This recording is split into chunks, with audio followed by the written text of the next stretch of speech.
This is not something I expected to see today. So without warning, Minecraft just dropped a new weapon into the game. And this new weapon differs from the other two primary weapons. The sword and the axe are pretty straightforward. You're trading damage for speed with the sword, and with the axe, you're trading speed for damage. But the interesting thing about this new mace is that the stats are technically identical to the diamond sword, meaning with both weapons, it will behave exactly the same. One of the differences here is that you do not get the sweeping edge effect from the mace like you do the sword, but also you'll notice that the max durability is only 250, which funny enough is actually the max durability of an iron sword. But now you must be wondering, why would I even use the mace? If the sword has sweeping edge and you don't get that with the mace and the durability is so much worse, what is even the point? The difference lies in how it's used. So you see I've got a villager here, I am going to equip it with all netherite armor. You should have just got an achievement, my friend. And if I climb up here, and I take a hit with the sword, the villager only took the amount of damage that a regular crit hit would do. Likewise, for the axe, it does the same amount of damage no matter the height. Let's try the same thing again with the new mace weapon, shall we? I just killed a villager with full netherite with one hit. The difference between the sword and the axe and the mace is the fact that the damage scales with the distance you fall. Should we try this again with, say, an iron golem? Let's try that from a larger distance. And I can kill a whole iron golem with one hit. This is crazy. I can't see a practical use for this weapon given the durability, but it does make for a fantastic tool. In fact, let's see if I can kill the wither with one hit. The way I'm understanding this tool is I think it's going to be very situational, perhaps for a mini game of some kind. Let's see if I can land this hit. Here we go.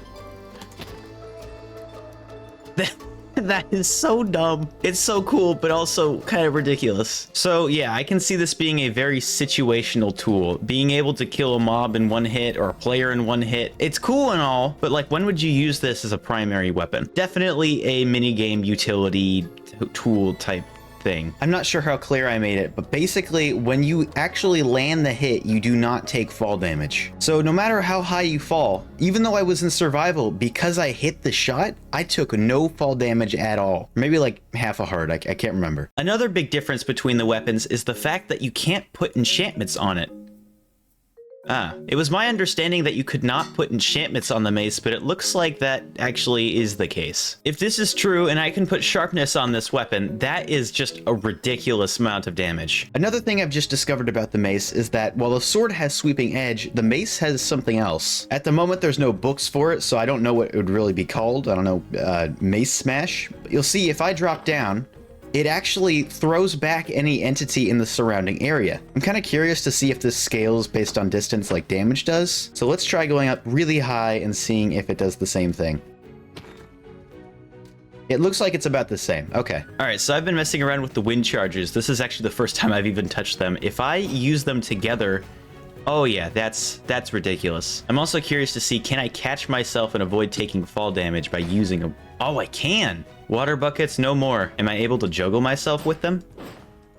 Oh, that's cool. So theoretically, I could use the wind chargers to get across stuff like really shallow lava rivers. In fact, if I catch myself on fire accidentally, I could theoretically just go woo, and then boom, safe, as long as I have water behind me. But this is a super cool tool. I am so excited to use these in survival. Another dude change to the snapshot is the addition of 2 new armor trims, that being Flow and Bolt. I am really a fan of Flow, because look at how the design just kind of wraps around the armor pieces. This looks so cool. This is something I talked about in the last video. They keep adding mechanics that build on existing features. So now we have the new armor trims, building off the existing blaze mob, we have the new breeze. They've added 2 new sherds that relate to the breeze, and they've added the new breeze rod to parody the blaze rod, which for some reason holds differently in your hand. That's kind of odd. Check out my cool new drumsticks. The even weirder thing is in your main hand it looks normal, but then when you switch hands, it displays like a regular item. This is why smaller updates are so important for this game. It adds so much more life to the game, it builds on existing mechanics, and it makes the game feel more structured. The last thing I want to talk about is that this Saturday at 11 a.m. PST,